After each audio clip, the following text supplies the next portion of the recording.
Coming up on Mountain News at 5:30, a day that was supposed to be filled with joy turns upside down in Kansas City. And the fight on Capitol Hill over the southern border escalates after House Republicans impeach Homeland Security Secretary Alejandro Mayorkas. Plus, we are tracking another snow chance by Friday. Those details coming up as Mountain News at 5:30 starts now. Dedicated to southern and eastern Kentucky, this is WYMT Mountain News at 5:30. Good evening, I'm Steve Hensley. We begin this Valentine's Day with a developing story out of Kansas City, Missouri. At least one person is dead and up to 15 others injured after a shooting during the Chiefs Super Bowl parade. KC police report shots were fired near the garage at Union Station, which resulted in several people being hit. 2 people, we understand, have been taken into custody.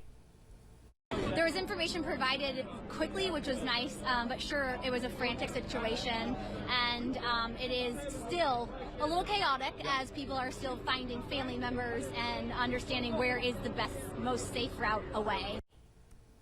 Obviously a chaotic scene there this afternoon. Several Chiefs players, including star quarterback Patrick Mahomes, have asked for prayers for the victims involved. There will be much more about this at 6:30 tonight on the CBS Evening News. 3 officers were shot this morning in Washington, D.C. D.C. police were serving an arrest warrant obtained by the Humane Society for cruelty to animals. A man refused to come outside, and when officers tried to go into the home, he shot at them. All 3 officers have non-life-threatening injuries. A 4th officer was also injured but not shot. Several nearby schools were on lockdown during the situation.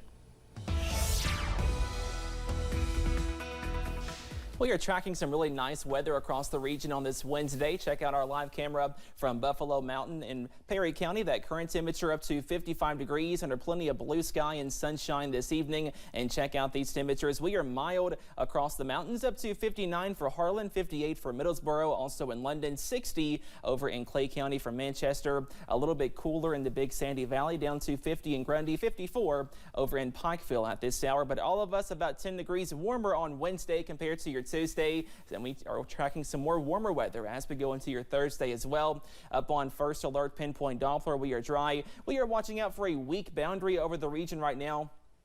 But like we talked about yesterday, the air is very dry across the region, so we are expecting some more dry weather as we go into this evening. If you have those plans for Valentine's Day, you will need the jacket. Those temperatures are chilly once the sun sets. Most of us wake up in the middle to upper 30s by Thursday morning, and most of your Thursday is dry. A small chance of a passing shower on Thursday, but higher rain and snow chances are on the way by Friday. More details on that winter weather threat coming up in just a few minutes. Steve? All right, Cameron, thank you. House Republicans say they are working on a plan to address border security after rejecting a bipartisan Senate bill. But in the meantime, they voted to make DHS Secretary Alejandro Mayorkas the first cabinet member in 150 years to be impeached over his handling of the border. CBS's Natalie Brand has more from Capitol Hill. The congressional fight over the southern border has intensified after House Republicans impeached Homeland Security Secretary Alejandro Mayorkas by a margin of 1 vote. Was necessary to deal with a rogue DHS secretary whose lawless actions have caused and perpetuated one of the worst border crisis in American history. The articles head to the Democratic-controlled Senate later this month. Majority Leader Schumer's office says senators will be sworn in as jurors the next day. What are Republicans focused on? Stupid stuff, like baseless impeachments with no evidence. The impeachment comes as the House Speaker is hinting he may not bring up the Senate's newly passed bipartisan foreign aid package for a vote. The Republican-led House will not be jammed or forced into passing a foreign aid bill that was opposed by most Republican senators and does nothing to secure our own border. But border security provisions had to be removed from the package last week because a majority of GOP lawmakers, including the Speaker, said they did not go far enough. The White House tweeted a Valentine to Speaker Johnson saying roses are red, violets are blue. The border deal was crushed because of you. I've been requesting a meeting with the president for weeks now.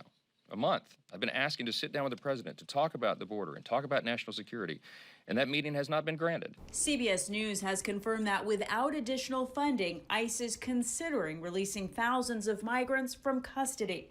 Natalie Brand, CBS News, Capitol Hill. The Biden administration has requested billions of dollars to fund immigrations and customs enforcement operations. DHS officials say without it, they may need to pull money from sub-agencies such as the Coast Guard to cover the expenses. Immigration and Customs Enforcement drafted plans that could result in thousands of immigrants being released.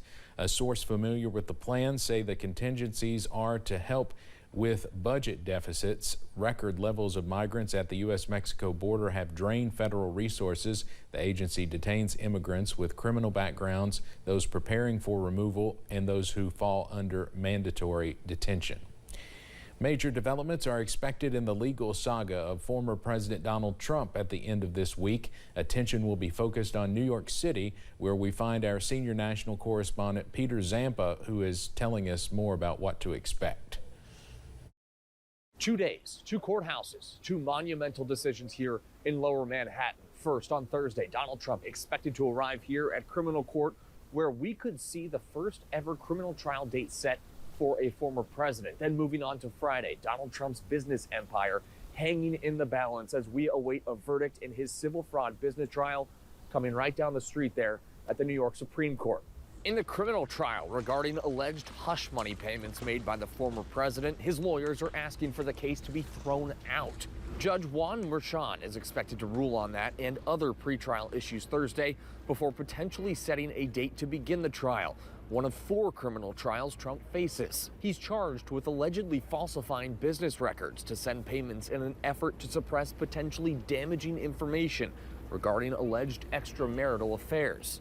And Friday, we could see a verdict in Trump's civil fraud trial regarding his family business. New York's Attorney General Letitia James asking Judge Arthur Engoron to penalize Trump hundreds of millions of dollars for inflating his assets to obtain favorable treatments from banks and insurance companies. Now, Trump maintains his innocence in all of his cases. He continues to claim, without basis, that this is all part of a Democrat-constructed witch hunt trying to damage his bid for the presidency. Well, the next 48 hours will be crucial for Donald Trump, the businessman, and Donald Trump, the presidential candidate. Reporting in New York, I'm Peter Zampa. Jared Kushner is out of the politics business and has no plans to return. Donald Trump's son-in-law says he would not serve in a second Trump administration. When he worked in the White House, he was a senior advisor with a hand in several agenda items, including the border wall, relations with China, and the coronavirus response. Kushner has since opened his own private equity firm in Miami. He says he is focusing on that and keeping his family out of the spotlight. Threats against federal judges and prosecutors have more than doubled during the past 3 years. According to the U.S. Marshals Service, the number of federal judges who received serious threats rose from 457 in 2023. That's up from 300 the year before and 224 in 2021. The number of federal prosecutors who were targets of threats also more than doubled from 68 in 2021 to 155 in 2023. This is Black History Month, and a group of lawmakers want to build a better U.S. for black women and girls. Lawmakers say black women earn about 67 cents for every dollar a white man makes, while black girls are more likely to be arrested and sexually assaulted than their white counterparts. One representative says black women in the U.S. face an uphill battle. Lawmakers point to inequalities in wages, pregnancy complications, and sexual assaults, saying inequality begins early. Inequities in treatment at school and disciplinary actions start early for black girls. In comparison to white girls, black school-age girls are 4 times more likely to be arrested at school and 5 times more likely to be transferred to another school for disciplinary reasons. Lawmakers introduced the Protect Black Women and Girls Act, which would create a task force to examine the conditions and experience of black women and girls. The task force will submit recommended changes to lawmakers across the country. Coming up on Mountain News at 5:30, with today being Valentine's Day, some look at the day as an opportunity to take advantage of hopeless romantics. We'll have some tips on what to look for so you can avoid being scammed. Plus, we stay mild on Thursday, but a chilly weekend is on tap. Those details after this break.